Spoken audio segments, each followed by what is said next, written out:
This video is to show you how to make the wing of this bat. So what I'm using for materials is I'm using the Sheepy Stonewashed XL, and this color is the Deep Amethyst. I'm using a Clover Amour hook, and this is size F, or 3.75 millimeter. And you can use whatever hook size you need to maintain the gauge. And what we're going to do is I'm going to show you how to make this little wing. So the wing is actually worked from the top down. So we're going to start on this edge. And you can see in the center there, the big thing is that we're going to have increases in the center and we're going to have decreases all along this side. And then these are little picots. So let's get started. So to begin making the wings, you have two options for row 1. The first option is to leave about a 6-inch tail, and you can foundation single crochet 10 stitches. Or option 2, you can leave a longer tail, and I'll show you why we need to leave a longer tail in just a second. You can leave a longer tail and chain 11 stitches, and then single crochet back along the chain, giving you 10 single crochet stitches. I'm gonna start with a foundation single crochet row. Now the only difference, and the reason why you need a longer tail if you're chaining to begin with, is because when we sew on the wing, this top part here, we kind of cinch this bit in here and sew it up, sort of like an accordion right at the top there, just to add a bit of stability to the top of the wing. So if you're starting with a chain, your tail will be out here and you'll have to weave it through to do that. And if you're starting with a foundation single crochet, then your tail will already be here, so it doesn't need to be as long. So that's why there's a different tail length depending on which method you start with. So let's start with our foundation chain. I do have a video that has a lot more detail in how to do a foundation single crochet chain, so I will link that below for you.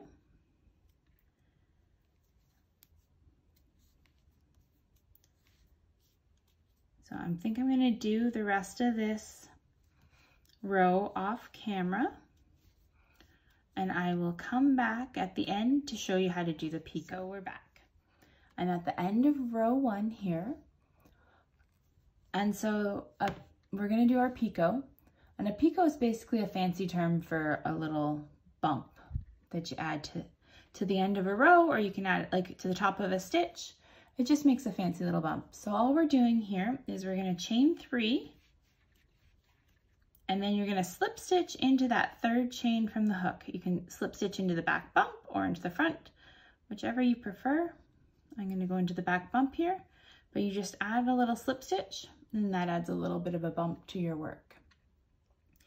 So then for our pattern here, we're going to move on to row 2. So you're going to turn, and then we are going to single crochet in the first 5 stitches.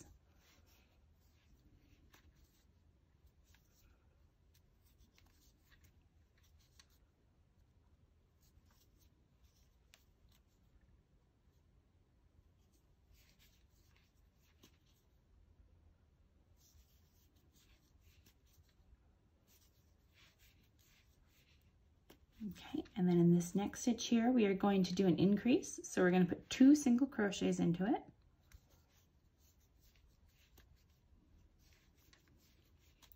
And then we're going to finish the row by doing a single crochet in each of the next 4 stitches.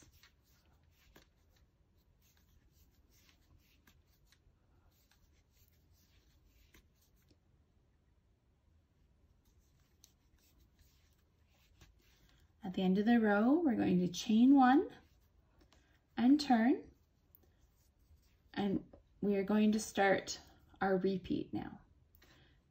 So to begin the repeat, we're going to do a single crochet in each of the next 5 stitches.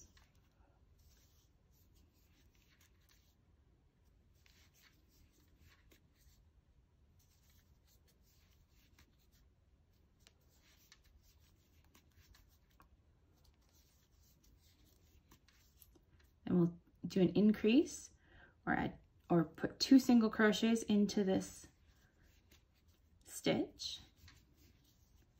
And then you're going to single crochet in each of the next 3 stitches.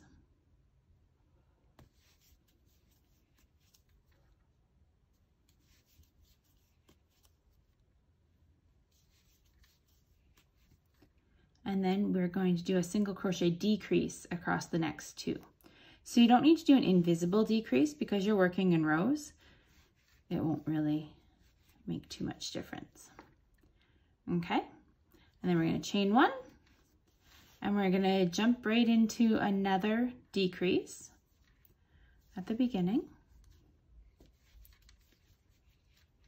And then we're going to single crochet in the next 3 stitches.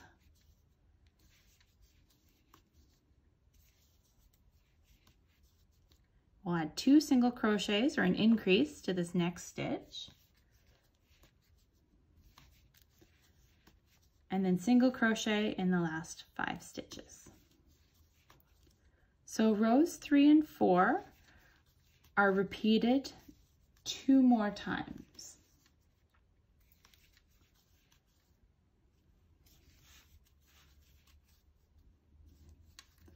So there we go. So row 3 again, you're doing the 5 single crochet, increase, 3 single crochet, decrease. And then row 4 was a decrease, 3 single crochet, increase, 5 single crochet. So what we're going to do is I'm going to repeat those 2 rows 2 more times. So I'll do that off camera and then I will come back. Okay, so here we are at the end of row 8. So you can count them to make sure you've done enough repeats. 1, 2, 3, 4, 5, 6, 7, 8. So row 9 starts the same way as row 3. The only difference is we have a picot on the end. So we'll do our chain 1 and turn. We're going to single crochet in the first 5 stitches.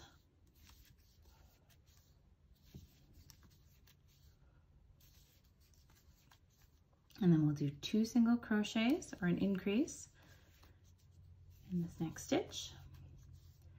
Single crochet in the next 3 stitches.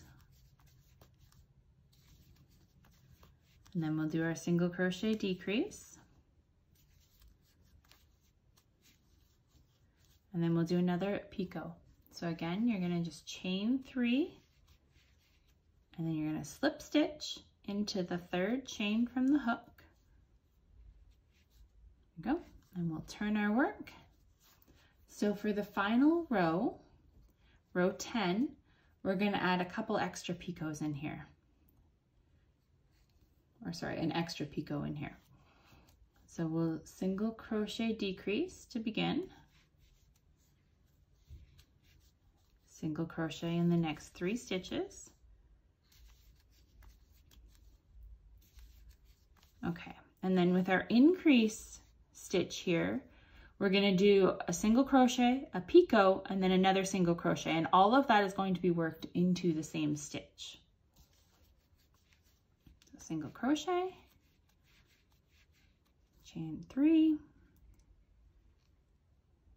and we'll slip stitch into the 3rd chain from the hook,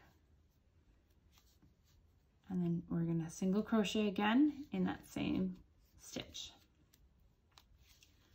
And then we'll finish off by single crocheting in the last 5 stitches.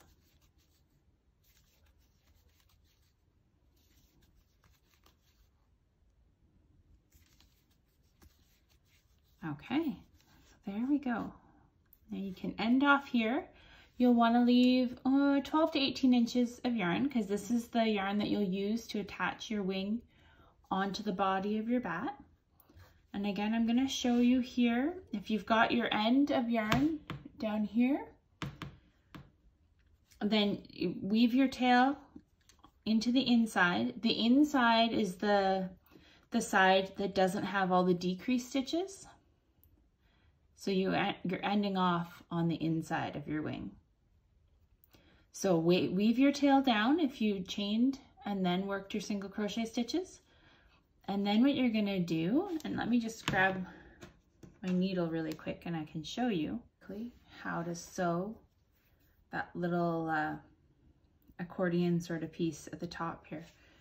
So let me show you on this one first. So see how we've got a bit of a fold here? So I've just kind of folded the material up and down and sewn that together.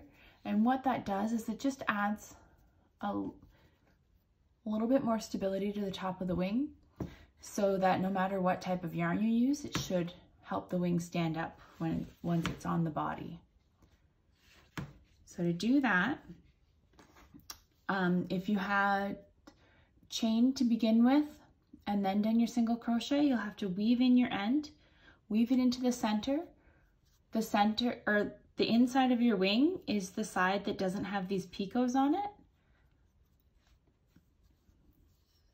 So once you've done that, we're going to fold it up, the front first, then the back, and I'm just going to take my needle and weave it in. So let's give you a nice close up there. So just weave that like that, and see how it scrunches it up. And then I'm just going to go to the next stitch here,